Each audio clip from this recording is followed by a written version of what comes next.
Welcome to MT5, the latest trading platform from the most popular developer, MetaQuotes. In this video, we will take a look at basic graphics and their configuration on MetaTrader 5. In the first video, we looked at these 5 distinct areas of MT5, and now we will make more room for charts by closing the Market Watch, the Navigator, and the Toolbox. With a single chart occupying the screen, you may click on the Insert menu and select Objects. Here, you will see a list of recently used objects and other options. In the interest of simplicity and just to explain some basic graphics, we will only deal with lines like horizontal line and trend lines, Fibonacci retracements, shapes like the rectangle, and text. You will also find default icons here, so let's start with the most important one, the horizontal line. Simply click on the horizontal line icon and find a level of resistance. If you see 2 boxes at the ends of the line, you may relocate it. If you can't see the boxes on any object, just double-click.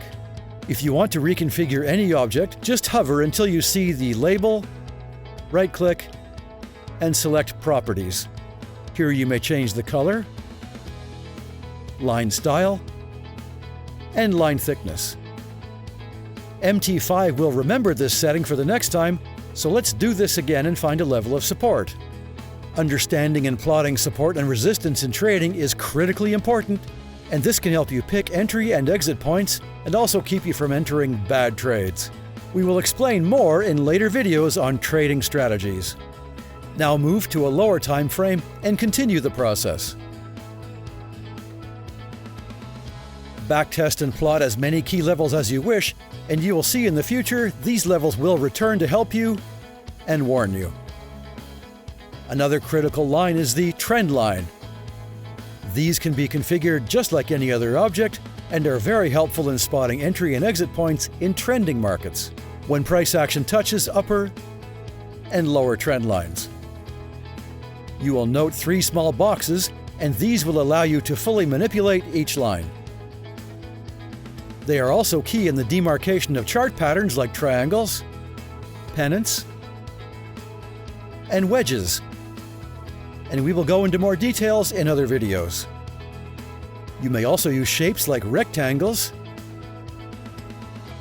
and you may manipulate and configure them just like any other object. You may also completely fill the rectangle and any other shape. Fibonacci is also a very common graphic and is set up by clicking on the icon and joining highs and lows. The concept is that certain levels act as support and resistance and can be used to predict reversals. You may also add text to your charts with the appropriate icon or menu item. You may set the text, color, font, and size, and even change the angle. Double-click to hide the editing box. Right-click on the chart and you will see Object List. Here, the current active graphics will be listed and you may edit or delete them. You will want to add indicators to accompany your graphics, and we will look at that in the next video. For example, using an oscillator like the stochastic oscillator, combined with Fibonacci, trend lines, or support and resistance, can be the basis of a solid trading strategy. That's all for now. We hope you will enjoy this MetaTrader 5 series and your new exciting trading journey with MT5.